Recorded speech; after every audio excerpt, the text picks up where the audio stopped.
بسم اللہ الرحمن الرحیم۔ اعوذ باللہ من الشیطان الرجیم، بسم اللہ الرحمن الرحیم۔ السلام علیکم۔ آج آپ کا میزبان ڈاکٹر کاشف بشیر تفہیم القرآن سیریز کی قسط نمبر 290 کے ساتھ آپ کے سامنے حاضر خدمت ہے، جس میں ہم انشاءاللہ العزیز سورۃ المومنون کی آیت نمبر 23 سے لے کر 32 تک کا ترجمہ اور تفسیر آپ کے سامنے پیش کریں گے، اور اس حصے کا موضوع ہے ذکر نوح علیہ السلام۔ اللہ تعالیٰ سے دعا ہے کہ اللہ تعالیٰ ہمیں نیکیوں کے کاموں میں بڑھ چڑھ کر حصہ لینے کی توفیق عطا فرمائے اور ہمیں صراط مستقیم پر چلنے والا بنا دے، اور اللہ تعالیٰ اپنا خاص کرم فرمائے۔ بسم اللہ الرحمن الرحیم۔ وَلَقَدْ أَرْسَلْنَا نُوحًا إِلَىٰ قَوْمِهِ فَقَالَ يَا قَوْمِ اعْبُدُوا اللَّهَ مَا لَكُم مِّنْ إِلَٰهٍ غَيْرُهُ أَفَلَا تَتَّقُونَ۔ ترجمہ: ہم نے نوح علیہ السلام کو اس کی قوم کی طرف بھیجا۔ اس نے کہا، اے میری قوم کے لوگو، اللہ کی بندگی کرو، اس کے سوا تمہارے لیے کوئی اور معبود نہیں ہے، کیا تم ڈرتے نہیں ہو؟ ہم نے نوح کو اس کی قوم کی طرف بھیجا، اس حوالے سے سورۃ الاعراف میں، سورہ یونس میں، سورہ ہود میں، سورہ بنی اسرائیل اور سورہ انبیاء میں خاصی تفصیلات آئی ہیں۔ آیت کے آخر میں آیا کیا تم ڈرتے نہیں ہو، تفسیر میں آتا ہے یعنی کیا تمہیں اپنے اصل اور حقیقی خدا کو چھوڑ کر دوسروں کی بندگی کرتے ہوئے ڈر نہیں لگتا؟ کیا تم اس بات سے بالکل بے خوف ہو کہ جو تمہارا اور سارے جہان کا مالک و فرما روا ہے، اس کی سلطنت میں رہ کر اس کے بجائے دوسروں کی بندگی و اطاعت کرنے اور دوسروں کی ربوبیت و خداوندی تسلیم کرنے کے کیا نتائج ہوں گے؟ فقال الملأ الذين كفروا من قومه ما هذا إلا بشر مثلكم يريد أن يتفضل عليكم ولو شاء الله لأنزل ملائكة ما سمعنا بهذا في آبائنا الأولين۔ ترجمہ: اس کی قوم کے جن سرداروں نے ماننے سے انکار کیا وہ کہنے لگے کہ یہ شخص کچھ نہیں ہے مگر ایک بشر تم ہی جیسا، اس کی غرض یہ ہے کہ تم پر برتری حاصل کرے، اللہ کو اگر بھیجنا ہوتا تو فرشتے بھیجتا۔ یہ بات تو ہم نے کبھی اپنے باپ دادا کے وقتوں میں سنی ہی نہیں کہ بشر رسول بن کر آئے۔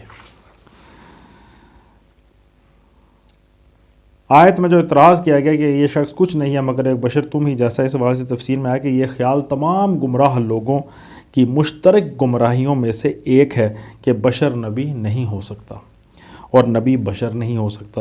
اسی لیے قرآن نے بار بار اس جاہلانہ تصور کا ذکر کر کے اس کی تردید کی ہے اور اس بات کو پورے زور کے ساتھ بیان کیا ہے کہ تمام انبیاء انسان تھے اور انسانوں کے لیے انسان ہی نبی ہونا چاہیے۔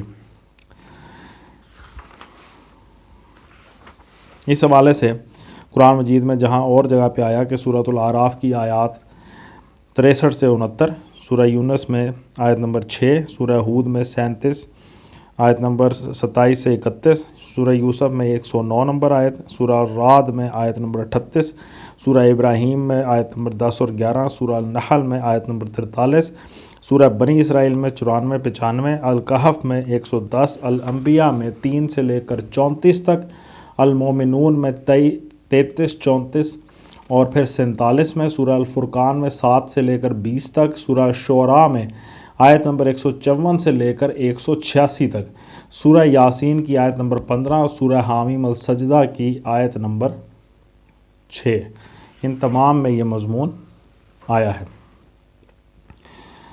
آیت میں آیا ایک اور آیت میں آگے چل کے آیا کہ اس کی غرض یہ ہے کہ تم پر برتری حاصل کرے، یعنی یہ جو نبی کا دعویٰ کر رہا ہے اس کی غرض یہ ہے کہ تم پر برتری حاصل کرے۔ یہ بھی ایک اعتراض تھا۔ اس حوالے سے آتا ہے کہ یہ بھی مخالفین حق کا قدیم ترین حربہ ہے کہ جو شخص بھی اصلاح کے لیے کوشش کرنے اٹھے اس پر فوراً یہ الزام چسپاں کر دو کہ کچھ نہیں بس اقتدار کا بھوکا ہے۔ یہی الزام فرعون نے حضرت موسیٰ علیہ السلام اور ہارون علیہ السلام پر لگایا تھا کہ تم اس لیے اٹھے ہو کہ تمہیں ملک میں بڑائی حاصل ہو۔ سورہ یونس کی آیت نمبر 78 میں آیا ہے۔